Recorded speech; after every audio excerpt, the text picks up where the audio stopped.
Kamala Harris will become the first woman president of the United States.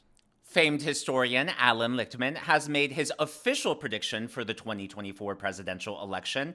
For those of you unfamiliar, Professor Lichtman has created this rubric, these so-called 13 keys, which allegedly predict who's going to win the White House. Now, I have a lot of issues with Lichtman's prediction, as well as his claim that he's accurately predicted 9 out of the last 10 elections. So I'm going to go through each of the 13 keys and reveal where I have my issues with Lichtman. The way this works is that if 6 or more of the keys are false, then Donald Trump will win. And in Allan Lichtman's official prediction, he only turned 3 of the keys false. So that meant that Kamala Harris will win. Now, for you, Dr. Lichtman, I know that you're on YouTube a lot. If you just so happen to see this, this is an open invitation. You are welcome to come on the channel anytime and tell me why you think I'm wrong and you're right when it comes to your presidential election prediction. You're welcome to come on the channel anytime. I know you do a lot of interviews on YouTube, but if not, here is my critique of your 13 keys. Key number 1 is the midterm gains key. Let's take a look. Number 1, the White House party gained House seats between midterm elections. The Democrats did better than expected in 2022, but they still lost House seats, so the key is false. Remember, a false key is good for Trump. Okay, election results are election results. There is no arguing there. He rated it false, which is good for Trump. Obviously, I agree because, like I said, you can't argue with those midterm election results. The Democrats underperformed. They lost seats. That's the end. Key number 2 has to do with the incumbency key, and this is where his 13 keys start getting a little shaky. Take a look. Number 2, the incumbency key. The sitting president is running for re-election. Biden withdrew from the race. If Biden stayed in, they would have salvaged this one key. That's all. Okay. So again, this is a good thing for Donald Trump, but listen to that argument right there, the incumbency key. What Allan Lichtman is arguing is that Joe Biden was the best Democrat in the entire country to beat Donald Trump. Does anyone actually believe that? And if you do believe that, let me know in the comments below.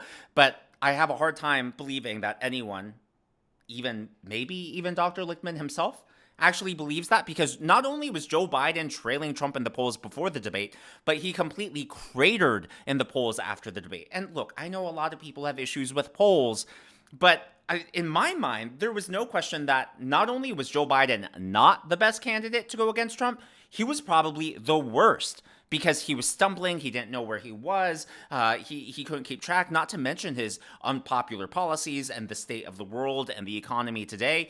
Yet, according to this rubric, Lichtman is arguing that Joe Biden had the best chance out of any Democrat to beat Trump. On its surface, I just disagree with that. And Lichtman's argument here just seems to be, trust me, bro. And that's why I have so many issues with these 13 keys, as well as Lichtman's authority and his track record, because a lot of people right now are freaking out, right? They're saying, oh, this guy, this Nostradamus, who accurately predicted 9 out of the last 10 elections is now predicting Kamala Harris, and people are freaking out about this. But his track record really, I'm sorry, no offense, to me is not that impressive. In 2012, he predicted that Barack Obama was going to win. Well, guess what? In 2012, the polls predicted that Barack Obama was going to win. In 2008, Allan Lichtman predicted that Barack Obama was going to win. Well, guess what? The polls in 2008 definitely predicted that Barack Obama was going to win. In 2004, Allan Lichtman predicted that George W. Bush was going to win. Oh, guess what? In 2004, the polls also predicted that George W. Bush was going to win. You can go back and back, example after example.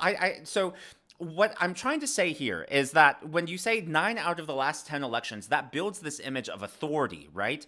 And it's an appeal to authority. But his predictions really aren't that impressive in terms of how many of the last 10 elections were truly shock elections.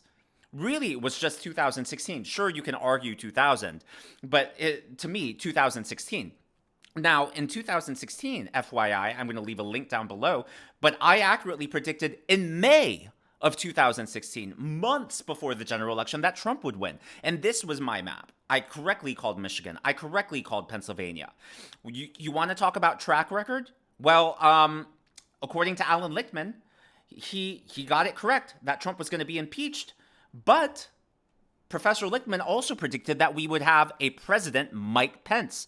He obviously got that wrong. Oh, and in 2016, which Allan Lichtman supposedly got correct, he can't even keep track of what he got right, because in his official prediction, this is a screenshot that I personally took. I didn't find this manipulated on the web. This is one that I took from his official paper, from his official prediction in 2016.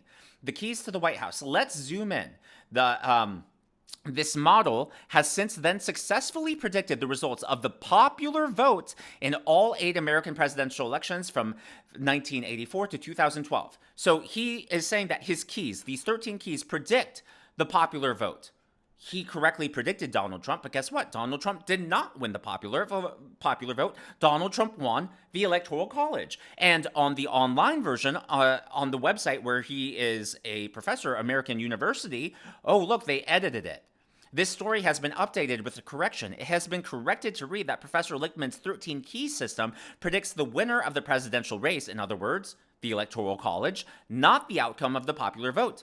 Well, which is it? It seems like these 13 keys are not only malleable in how you apply them, but they're malleable in terms of how he defines what they actually predict. So all of that to say, he rated the incumbency key as false. In other words, a key for Donald Trump.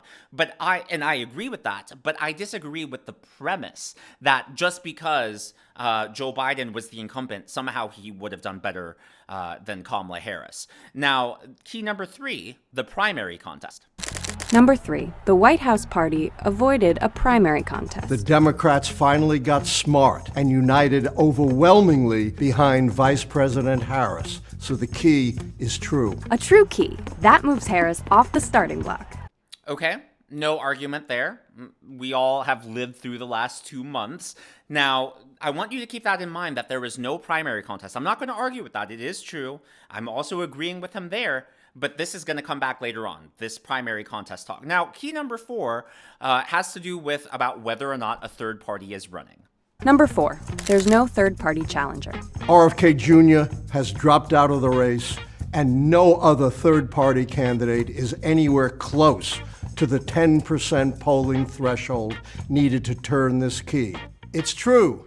Okay, I, again, agree with the fact that that is true, but I just love, because when you look at, I've watched a lot of interviews of Dr. Lichtman, and I've watched a lot of his YouTube videos, and he says that his system is independent of the polling, has nothing to do with the polling, and is better than the polling, yet he frequently cites the polls, as he just did then, as evidence that his system works. Well, if polls have nothing to do with your system, then why do you keep citing the polls? And why do you use the polls as a threshold for what you consider to be a third-party candidate? Because technically there are still, Jill Stein is still in the race, to my knowledge. But because she's not polling at 10%, and why? By the way, where did that 10% figure come from? According to Allan Lichtman, the third party actually needs to be polling at 5% to have any sort of difference, but he found that the polls, from his experience, have overestimated the third party, so he actually doubled it to get to 10%. Well, that suggests some sort of reliability on the polls. If the polls have to be reliable to an extent, if you can say, well, the formula is to just double the third party polling, right? So I just think that that's a little hypocritical to say, hey, my system is completely independent of the polls, then use polling as a barometer for one of your metrics. Key number 5 is short-term economy, and this is where I diverge some from Professor Lichtman. Number 5, the short-term economy is strong. Look, despite all the loose talk about a so-called vibe session, the economy is not in recession, so this key is true. Okay, so he's saying that the short-term economy is strong, and therefore that is true, and therefore strong for Kamala Harris. Now, what Professor Lichtman is saying is that it's not about what people feel, right? If you poll people right now, they all say, hey, we're stressed, we think we're in a recession, yada, yada, yada. But Lichtman is saying it's not what people feel, it's the government data. And it's the government data that we should trust. And when the government says we're in a recession, then that's when this key turns false. Now, here's my problem with that. If you actually do research and if you are knowledgeable about recessions, they are almost always declared recessions after the fact. The government is never proactive. Let me give you some proof. Let's take a look at the New York Times. There's been a lot of talk about this.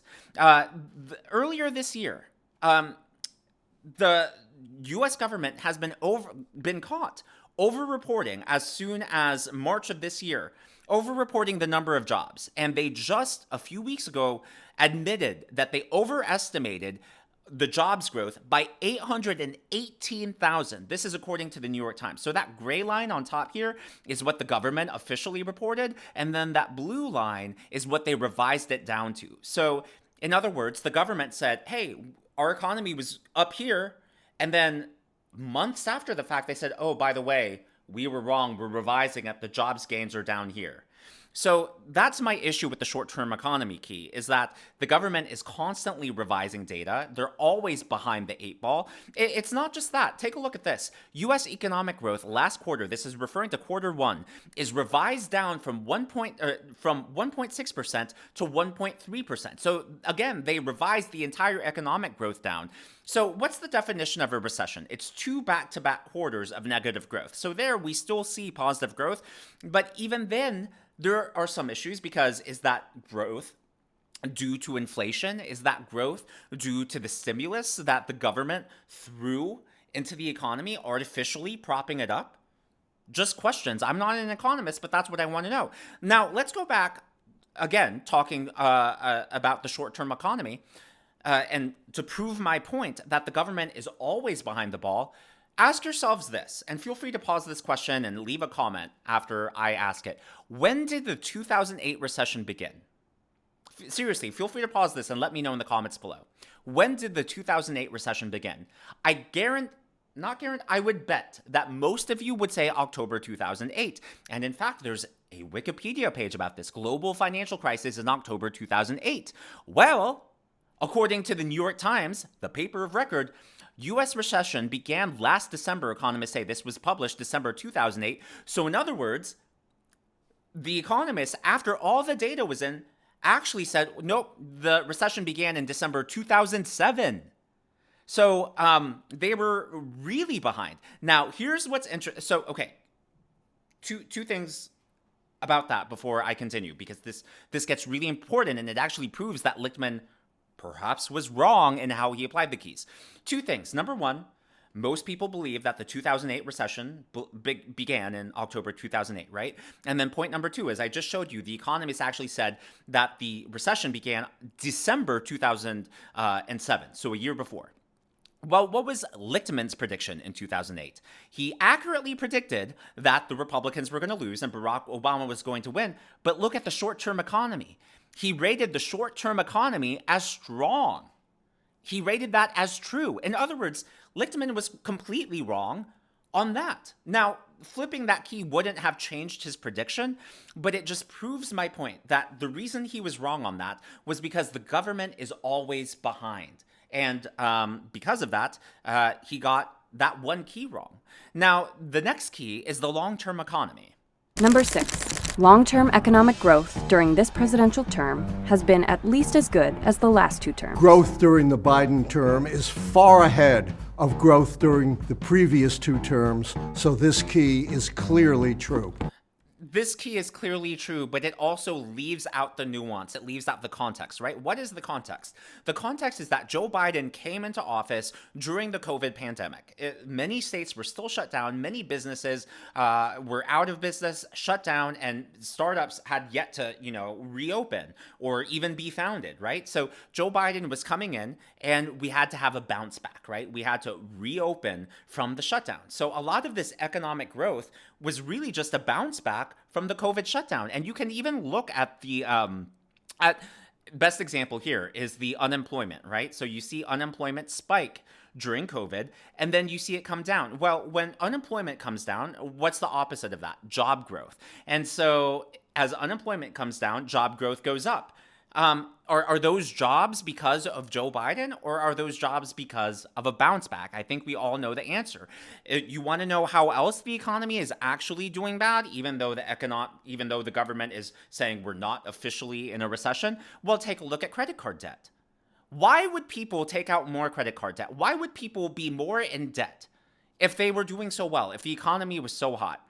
Why wouldn't they pay for it in cash? By putting money on that card, does that not suggest that people are living paycheck to paycheck, that their dollars aren't going as far as they used to, that they're unable to make ends meet with what they're earning? Just my question. So I disagree for sure on short-term economy. I'm going to be lenient on long-term economy and give Lichtman that one, just, to be very conservative, I guess, to give him the benefit of the doubt. Now, point number 7 of the 13 keys is policy change. Number 7, the White House has made major changes to national policy. Rejoining the Paris Accords on climate change, the CHIPS bill, the infrastructure bill, the Inflation Reduction and Climate Change bill. Clearly, the key is true. Yeah, clearly the key is true. Now, whether or not people actually agree with those policies, that's a different story, but that's not what the key is asking. But based on the actual requirements for the key, yes, it's obviously true. Key number 8 is social unrest. Number 8, there is no sustained social unrest during the term. There have been sporadic protests, but nothing approaching the massive, sustained social unrest needed to turn this key. So it's true. But schools are just going back to session. With new protests, couldn't this key flip? Yes, there are a lot of protesters upset with Biden's policies in the Middle East. But now with Harris, not Biden, front and center, that has dampened social unrest. Number 9. A dampened social unrest? I mean, Kamala is still being heckled everywhere she goes. We're seeing massive unrest on college campuses. Now, I get this isn't, as bad as things were in, like the late 60s or anything like that. But, in 2008, again, going back to his prediction, social unrest, key number 8, he rated that as true. What was the social unrest in 2008? Well, they were the giant anti-war, anti-Iraq war protests against George W. Bush. Now, obviously, those protests were huge. They, regularly drew tens of thousands of people, but those were peaceful protests, unlike the protests we have today, the mostly peaceful protests we have today. He rated that as true then, but those were peaceful protests. Today, we actually have violence on college campuses, violence against Jews. And he's going to claim he's not going to turn that key. I just don't get that at all. Key number 9 is whether or not there's a White House scandal. Number 9, the White House is untainted by scandal. Oh, my favorite key, the scandal key. And Republicans have been trying for years to pin a scandal on President Biden and come up empty. So the key is true. But come on, Allan. Biden's horrific debate performance, questions about his age, Hunter Biden? Doesn't any of that count? No. There has to be at least some bipartisan recognition of actual corruption that implicates the president himself and not a family member. So the key remains true. Scandal? I mean, Joe Biden is not running right now. The fact that his health was covered up, isn't that a bipartisan consensus? If it wasn't bipartisan, then why did Democrats kick him off their ticket? Now, just because people still aren't talking about Joe Biden's health and the cover-up of that, the cover-up by his administration, and by the way, it implicates him himself because he didn't have the humility, he didn't have the strength, he didn't have the courage to step down. He had, instead, the selfishness and the greed to stay in office. So it did implicate Joe Biden. But just because no one's talking about it today, FYI, because of the media, FYI, because of Democrat influencers on social media just making us push past that controversy, that doesn't change the fact that there was actual bipartisan consensus that something was wrong with Joe Biden. If there was no bipartisan consensus, Professor Lichtman, then Joe Biden would still be the nominee. Now, key number 10 is whether or not there's a charismatic incumbent. Number 10, the incumbent party candidate is charismatic. This is a very high threshold key. You have to be a once-in-a-generational, broadly inspirational candidate.